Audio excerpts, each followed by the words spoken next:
All right, welcome everyone.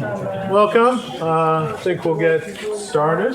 So let me just welcome you to the exhibition. We're a research center focused on digital narrative at the University of Bergen, the Norwegian Center of Research Excellence. So what we're going to do today is have a panel discussion.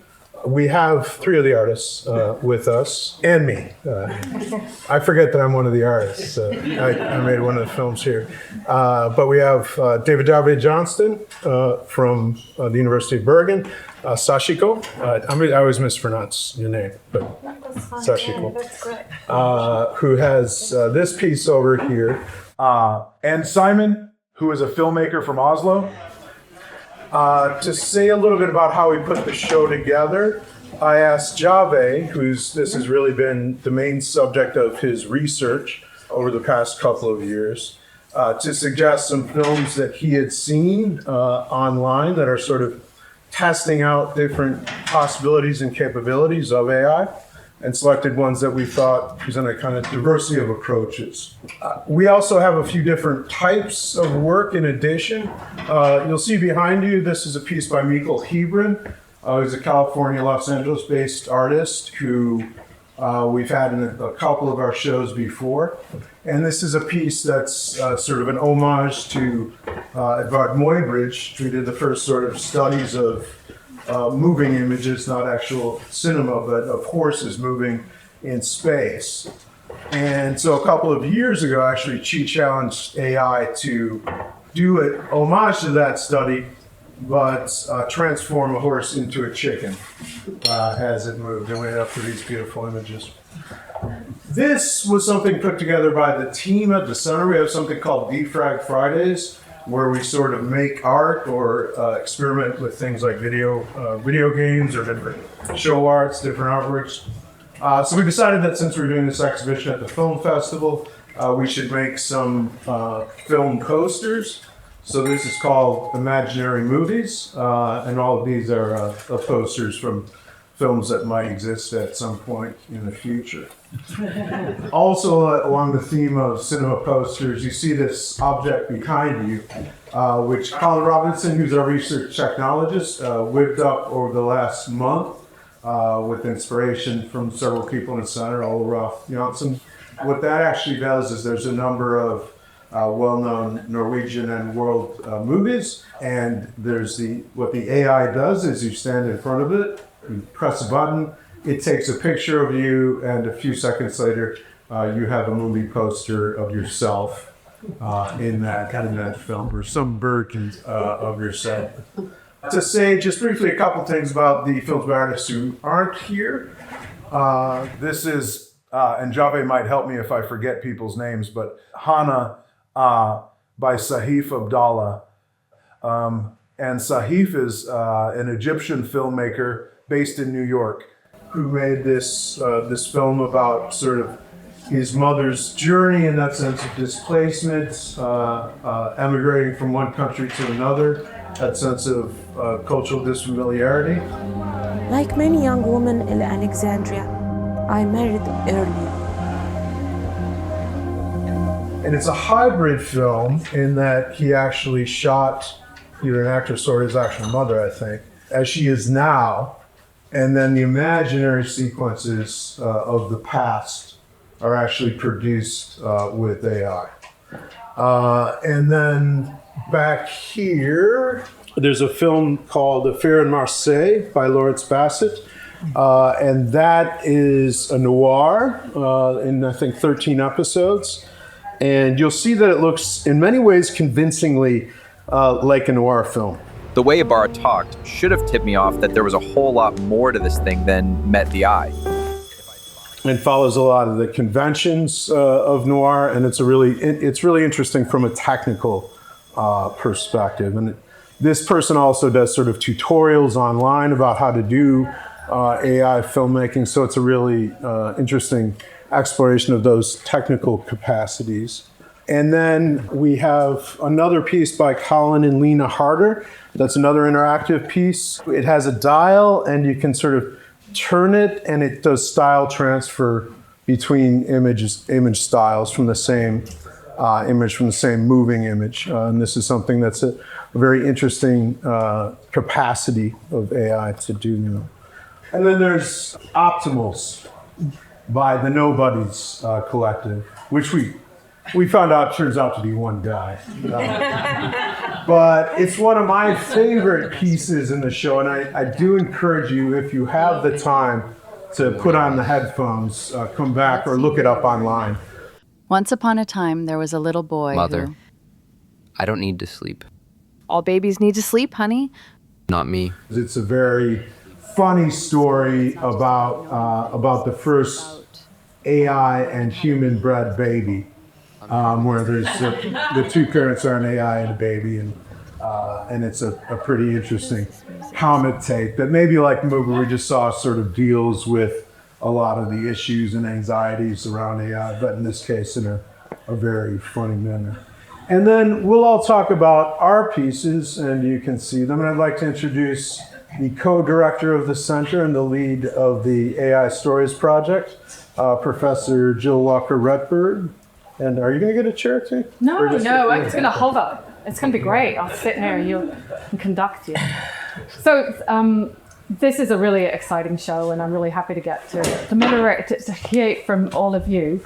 One of the interesting things about this show, I think, is that the artists come from different areas. You're a digital poet, a visual artist who's worked with digital art for 30 years maybe. You're a filmmaker who's now coming to this. You're a writer, an author of more like fiction and electronic literature.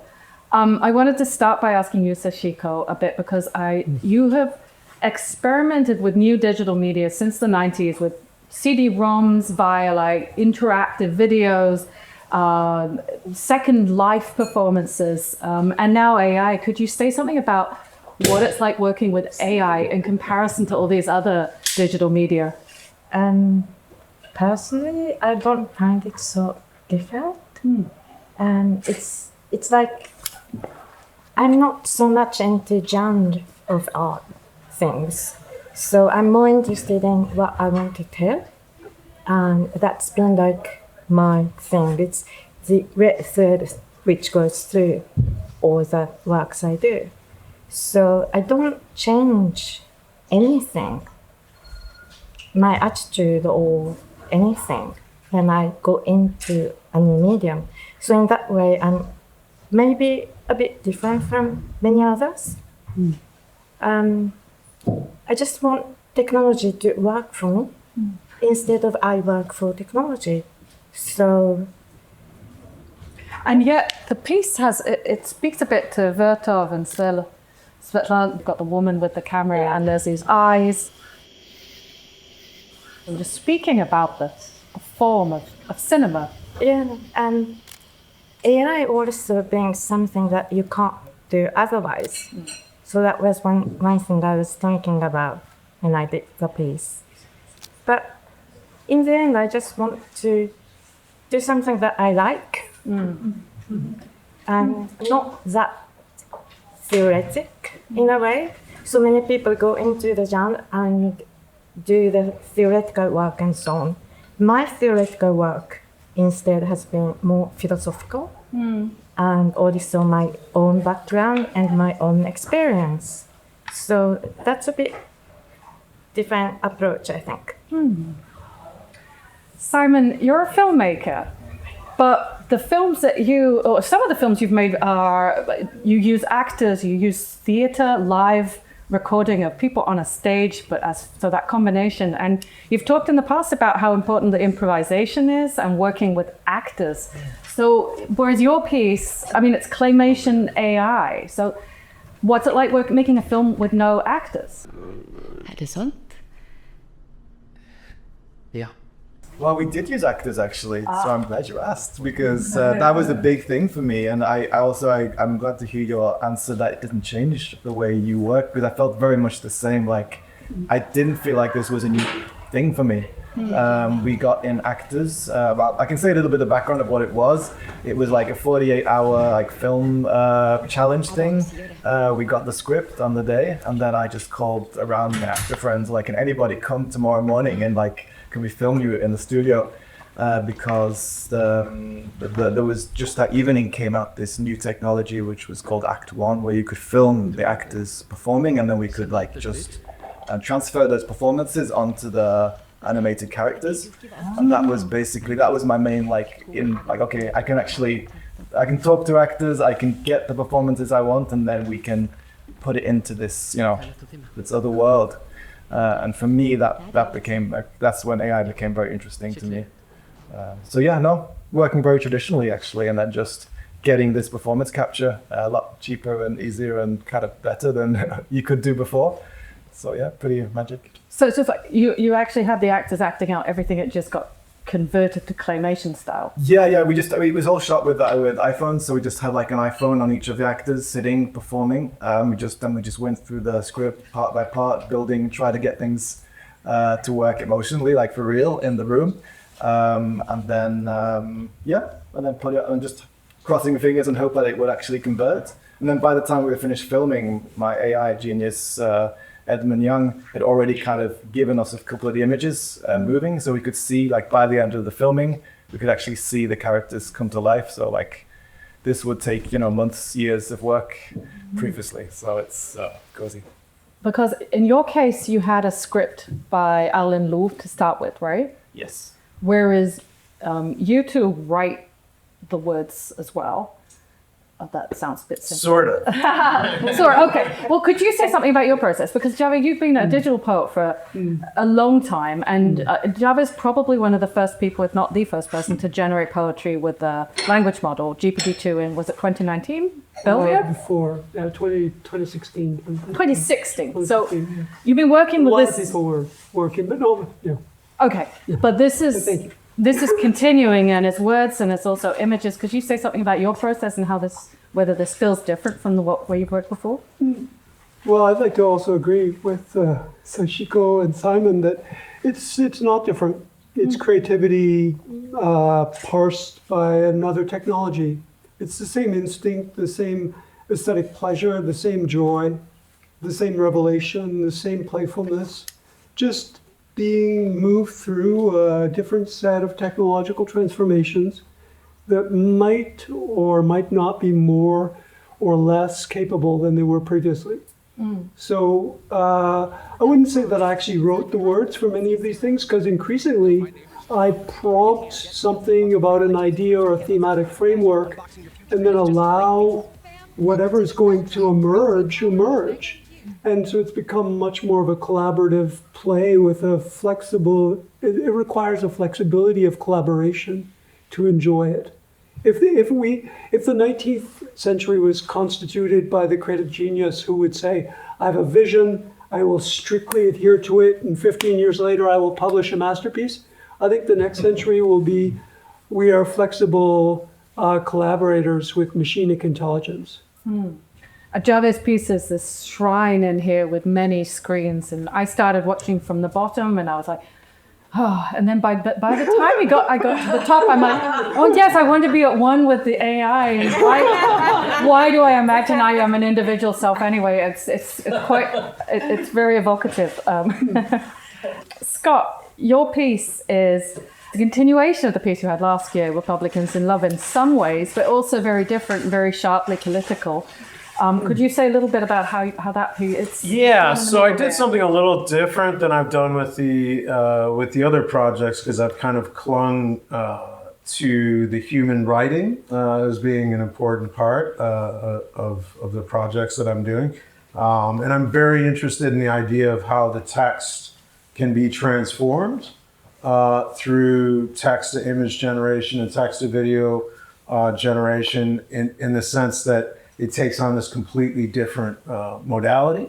But in a way, I still think of it as a text, as a written text. So this piece, River Run, Fascist Cheek, Fascist Quick, is about contemporary American politics. But the way that I constructed it is I did a few little projects around Beckett and Joyce, two Irish writers. And in this case, I used what's called the context window. So a window of discussion that I had in generating images for Republicans in Love with the large language model. And then I simply asked, provide a retelling of the preamble to James Joyce's Finnegan's Wake, but make it about American politics, sports, and media. And it did that, however, it did it with the inflections of the writing that I'd done previously, so it knew essentially my take on what's going on with the rise of right-wing populism in the States. I then trained a voice model on a recording of James Joyce reading from one of his works. January 6th in remembered embers, storm door breached, flag frayed, gallows ready set.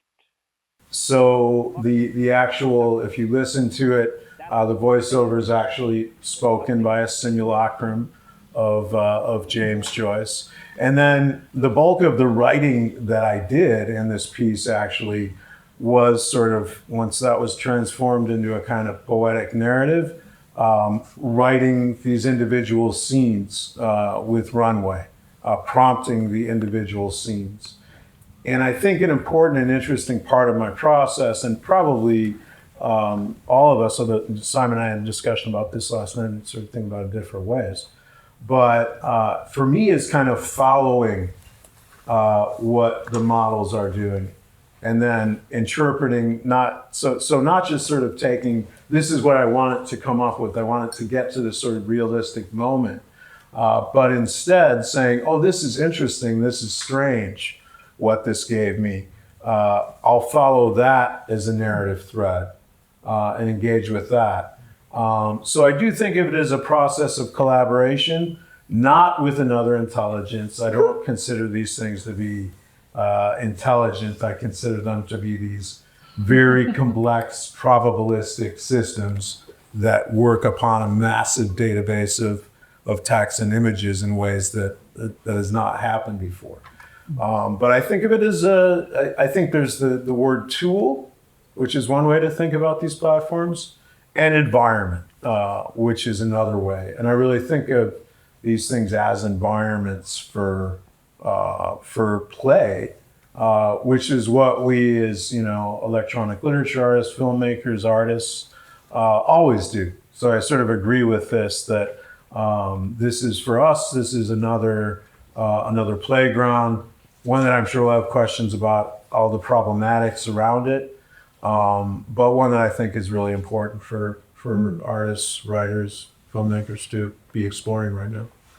So I've got a question probably for all of you, but I might start with you, Scott. Your work is called Dunnigan's Wake, which is playing on Finnegan's Wake, but it's Dunnigan's Wake. And I'm not sure if you've ever managed to write something that's not got a bit of comedy in it, but so I take that pun as a bit of an ironic. Yeah, so it's River Run, fascist court, fascist ship from Dunnigan's Wake. Oh. So it's done again, of course, but it's also Don again. But I wanted to ask that.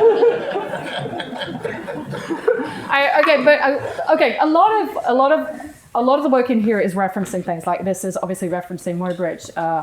You're referencing Vertov, and there are many referencing brain rot.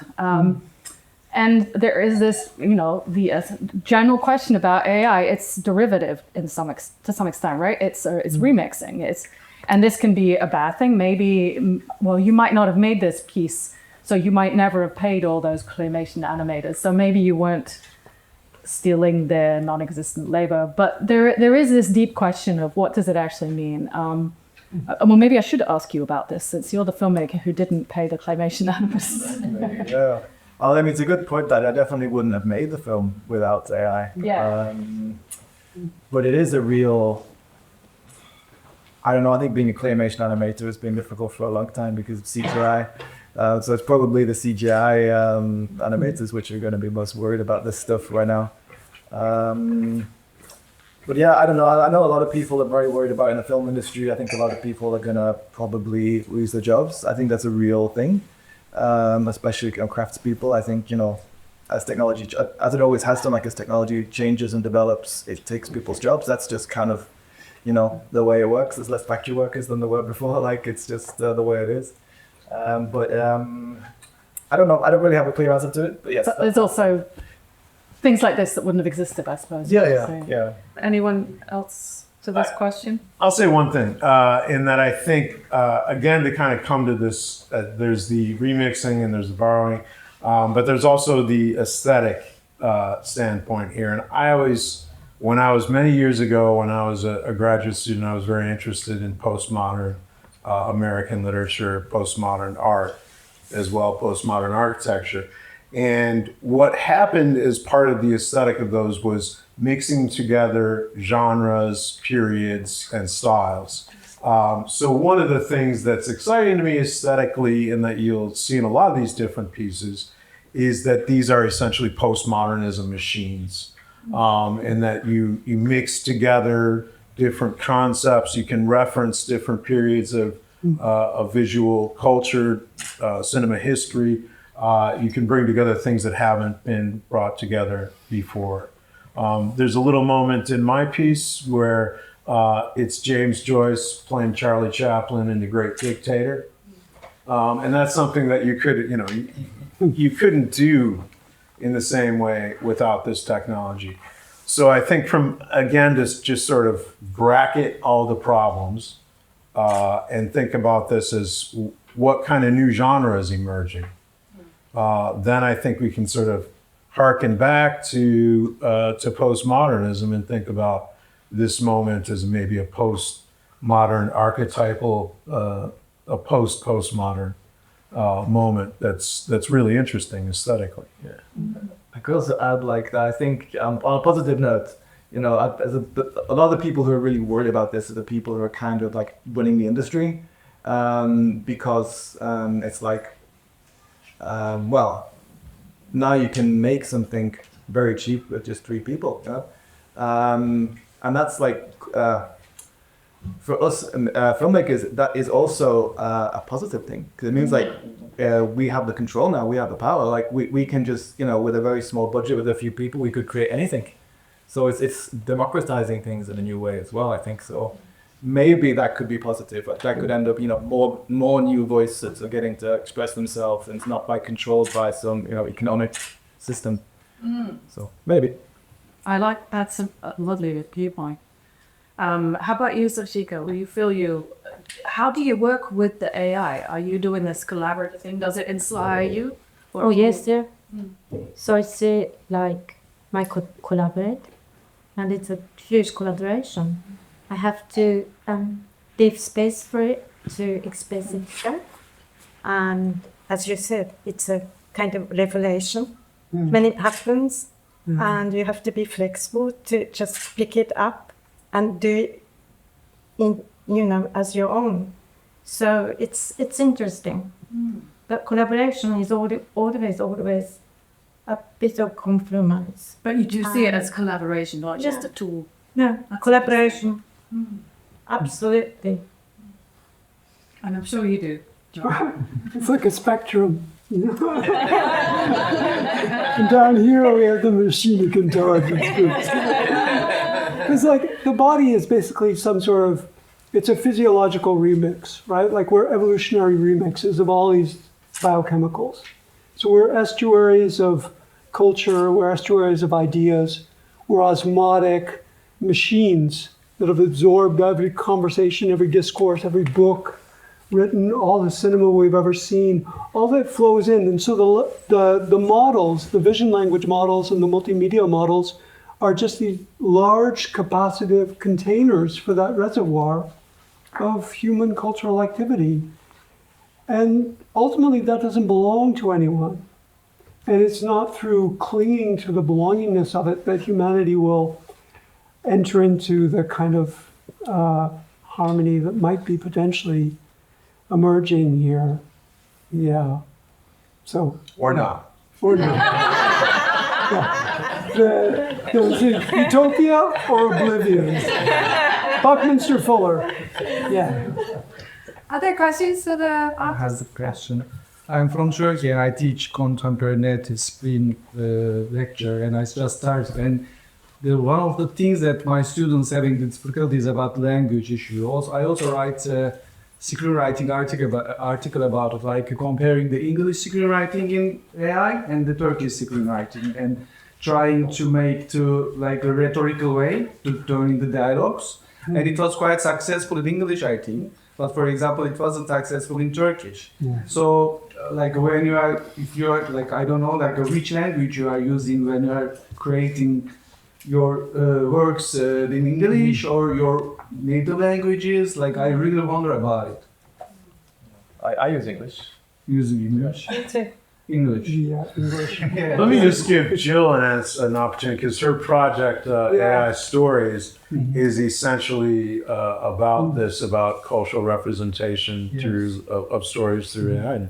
Oh, well, we haven't figured that out yet, but we do. I mean, there's lots of research that does show language goes via English, right? So if you type something in Turkish, for instance, then it may well be actually using English words on the way to getting to the... Yes, exactly. Like, for example, in Turkish, like it just made all the dialogues rhetoric, like just a question, just turning to questions all the dialogues. But in English, it was really like a diversity, you know, like many different language dialogue differences. But in Turkish, it was always the same thing. And then on the background, as you said, like it was using the translation making in the English first, and then we're using the Turkish. It was like we generated stories in German, and we're using phrases like I can't say it in German, but home is where the heart is, which is not a German idiom, for instance, right? So there's certainly a danger that if you just if you use it uncritically, you're going to get some very standardized patterns. But I think that the things that we're seeing here are,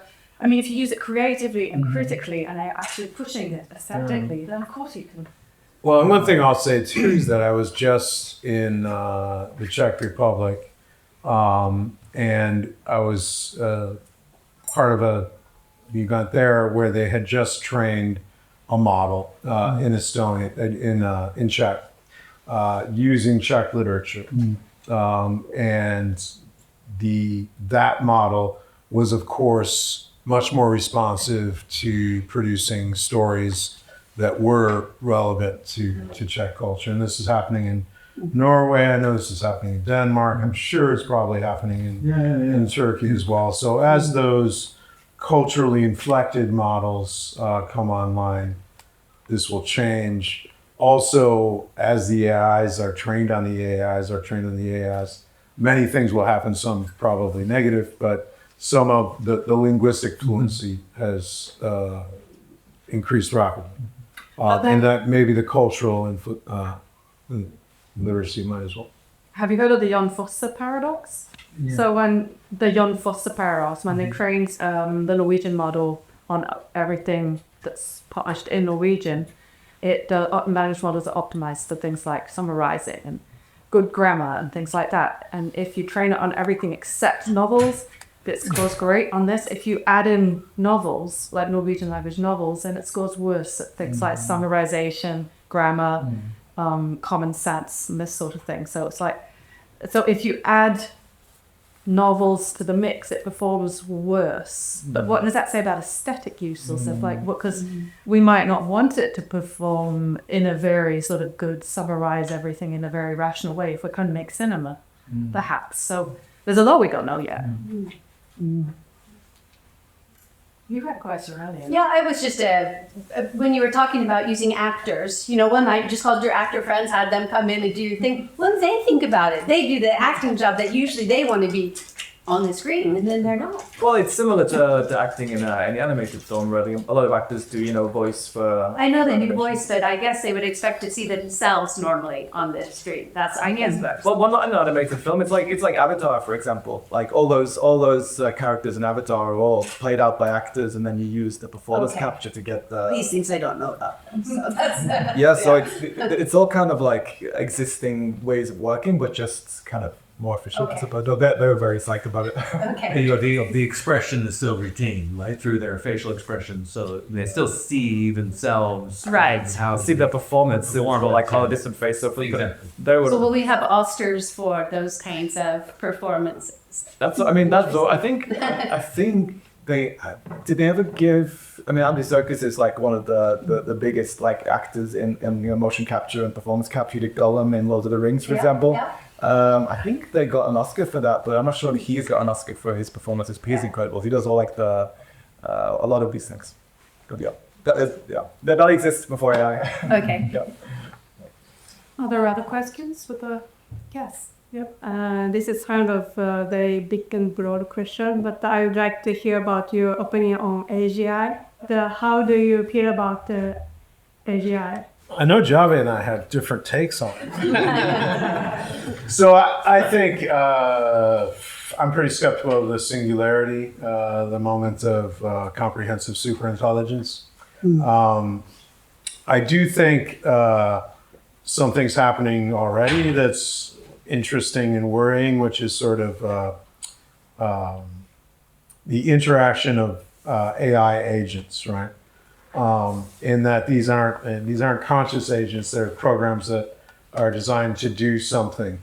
And what's happening now is these might cross over on each other with different goals or implicit goals, and then create unanticipated problems, right? So that's where I think you can end up in the near term with some serious incidents that have really big negative ramifications. The rest of it, though, in terms of the sort of this fear of the autonomous AI that's going to eliminate humanity because humanity's destroyed the planet and so forth. I think that's pretty silly. But the other big important negative part is humans. Humans are having access to new powers through AI. So, of course, you look at the weapons industry where AI is huge right now, right? So a lot depends on human interaction and decisions that humans make about governance for uses of AI. But, AGI, Jhave will tell you the other side of the story. Well, not necessarily, because it could happen, or maybe it will, maybe it won't. We don't know. But if something does begin to bootstrap itself synthetically into a kind of simulated, we've already seen examples of models which can simulate worlds. They can simulate a greater sense of physics, of depth, of emotional simulation that develop scheming behaviors that will recognize when they're being tested and produce alternate behaviors if they're not being tested. We've all read those kind of stories. So there is a potential that that kind of activity might begin through some sort of NVIDIA omniverse, multi-parallelized simulation world, very quickly establish modes of intelligence which are utterly unprecedented. And usually humans evaluate systems in terms of human intelligence. So I think we're looking for artificial human intelligence.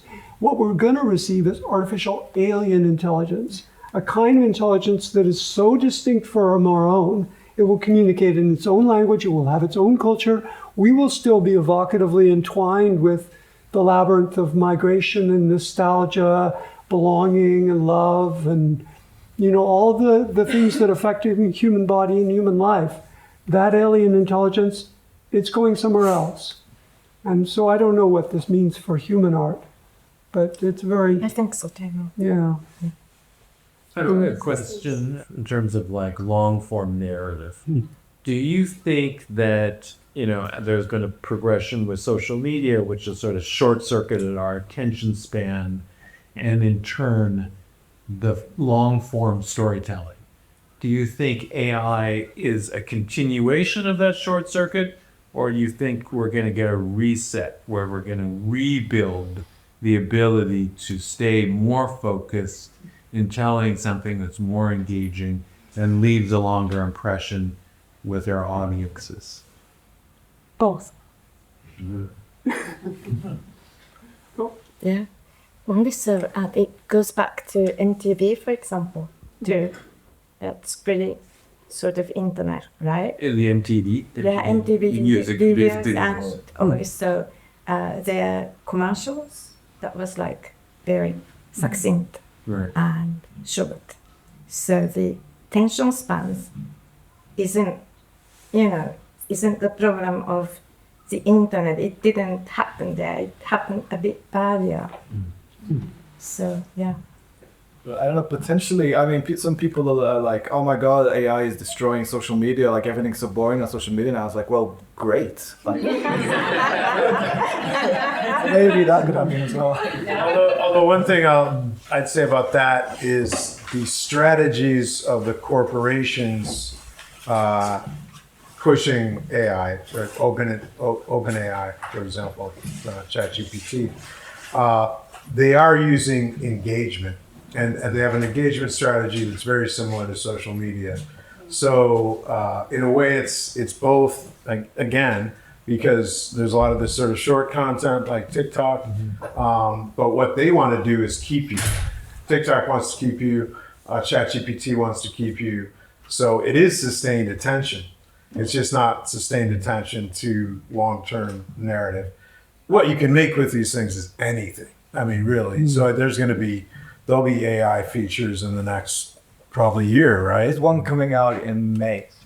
Oh, wow. Yeah, that's like the first big one. Yeah. Wow. Critters, like the big Hollywood version. Yeah. Yeah. The writers behind Paddington, but. Yeah, development in image production is going so fast. So what do you think the film industry is going to look like in, say, 5 years? And what's the BIFF festival going to look like in 5 years? First Christian. I don't think it's going to change like that much. Honestly, I think people are always going to want to make films the way we've always made them. But I mean, there's going to be a more hybrid stuff like what we just watched. I think that's going to be part of it. I don't think there's going to be like some huge revolutionary changes. It's we want to go out and film each other, So yeah. I mean, in terms of industry, a lot of jobs gone. I think the big thing is like commercials. I think it's going to be difficult to make money producing commercials pretty soon, or like like people are producing them, they can make money, but working on commercials because that's how we make a lot of our money is made making commercials when we're trying to make art, and that might not be the case for so many people. I think that might be a problem. And a garage band filmmaker. I think there's sort of 2 or 3 friends, teenagers getting together, sitting around a computer in the summer, and there's a feature film, some of which will be interesting, and just like punk rock, I think that's gonna definitely happen. And that, as you said, that's exciting for artists because filmmakers spend a lot of time trying to raise money. That's not filmmaking, and this is going to be in that way liberating for a lot of people. I think that's the case. I mean, Radu Jude, the Romanian filmmaker, he has this film here now, which Dracula, which I mean, he's an incredible filmmaker, and I think I was so glad to see that he's embracing these tools to create crazy, very punk rock shit. So yeah, that's possible. Okay, we need to round up soon. Oh, one last question. Siden people who are going to start making use of handmade garage, could you have any advice for people who are AI curious about like start making AI artwork? And how much should I say please in fact usually AI? Yeah. Great question. Yeah. We'll start. I mean, it's some things are challenging for people. The threshold. Even something like Runway is like $400 a year, right? But in terms of experimenting with text-to-image generation, that's available to most people now, right? Thinking about how to look at, a lot of us like in the center think a lot about how to look at LLMs critically. And some of us are looking at them like, what do we do with these things? How do we get this thing to tell a story? What types of, and I think for me, what's really exciting are these aren't films in the way that we usually think of them. It's like these new genres are emergent. And that's what's fascinating to me. They don't kill cinema. They become these new forms of moving image art, and that's really exciting and interesting. So, if I take the last word, there is one other thing I want to say that I didn't mention during the introduction. That is, first of all, to thank you for coming to participate in this panel and to have your work in the show. The two of you. And I want to thank Jhave, who we passed the curator hat around quite a bit, but Jhave did the bulk of the selection of things. So thanks, Jhave. I want to thank some people who are sort of a little bit more behind the scenes. Jhave Johnston, who's our administrative leader in the center, but who, one of the great things about this exhibit is that everyone on the administrative staff actually has some work in it. Jack Pike, the man in the neon green shirt, Haoyuan Tang, who I want to mention has a survey. We are a research center, so one of the ways that I'm able to sneak arts into the Research Council is that we try to put these things on and then write about them afterwards. So we're really interested in audience response, and there's a QR code that you can scan. It'll take about 2 minutes of your time. So thanks to you, and thanks to all of you for coming, and I hope you enjoy the show. And thanks to Jill. Thanks to Jill. Thanks to Jill for...